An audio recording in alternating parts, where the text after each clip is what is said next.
यवतमाळच्या महागाव तालुक्यात अतिवृष्टी आणि महापुरामुळे गेल्या हंगामात शेतकऱ्यांना प्रचंड नुकसान झाले. तरीही आशा विसावा न सोडता शेतकऱ्यांनी रब्बी हंगामात गहू, हरभरा आणि मका यासारख्या पिकांची लागवड केली. मात्र पीक वाढीच्या महत्वाच्या अवस्थेतच महागाव तालुक्यात युरिया खताचा भयंकर तुटवडा जाणवू लागला. शेतकरी चिंतेत बुडाले आहेत. अनेक शेतकऱ्यांना युरिया खत मिळत नाही. ज्या ठिकाणी थोड्याफार प्रमाणात उपलब्ध असते तिथेही लिंकिंगचा प्रकार समोर येत आहे. तालुक्यातील शेकडो हेक्टर शेतजमिनीवर रब्बी पिके उभी आहेत, पण खत पुरवठा वेळेवर होत नसल्याने पीक खराब होण्याचा धोका वाढला आहे.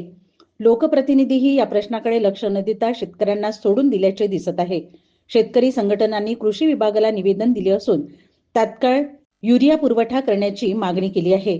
या तुटवड्यामुळे शेतकऱ्यांच्या खर्चात वाढ होत असून हंगामाच्या शेवटी उत्पन्नावर परिणाम होण्याची भीती आहे. मी महागाव तालुक्यातील शिरपूल या गावचा शेतकरी सचिन उबाळे आहे. यावर्षी अतिवृष्टी आणि महापुरामध्ये शेती पिकाचं मोठ्या प्रमाणात नुकसान झालं. शेतकऱ्याच्या पिकाचे जे जे नुकसान झालं ते भरून काढण्यासाठी शेतकऱ्यांनी रब्बी हंगामामध्ये गहू, हरभरा आणि मका या पिकाची मोठ्या जोमाने पेरणी केली.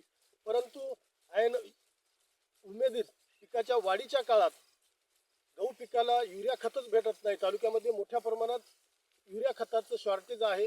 कृषी केंद्र तालुक्याशी बोलला असतो, कंपन्या आम्हाला लिंकिंग करा असे सांगत आहेत. काहीतरी युरिया खतावर लिंक करा, कोणतं तरी औषध द्या, नॅनो DAP द्या, नॅनो युरिया द्या असं कृषी केंद्रावाले सांगत आहेत. तालुका कृषी अधिकाऱ्याशी आम्ही बोललो की तालुक्यातील शेतकऱ्यांना युरियाची आवश्यकता आहे. महागाव उमरखेड विधानसभा क्षेत्राचे आमदार जे स्वतःला आमदार म्हणतात त्यांना सुद्धा आम्ही फोन केला, पण ते सुद्धा शेतकऱ्याचा फोन उचलायला तयार नाहीत. निवडणुकीच्या काळामध्ये शासनाकडून आम्हाला मोठे मोठे आश्वासन देण्यात आले, शेतकऱ्याचं उत्पन्न दुप्पट तिप्पट करण्याचं सांगण्यात आलं, परंतु या सगळ्या घोषणा आणि जुमलेबाजी असल्याचं पाहायला मिळत आहे.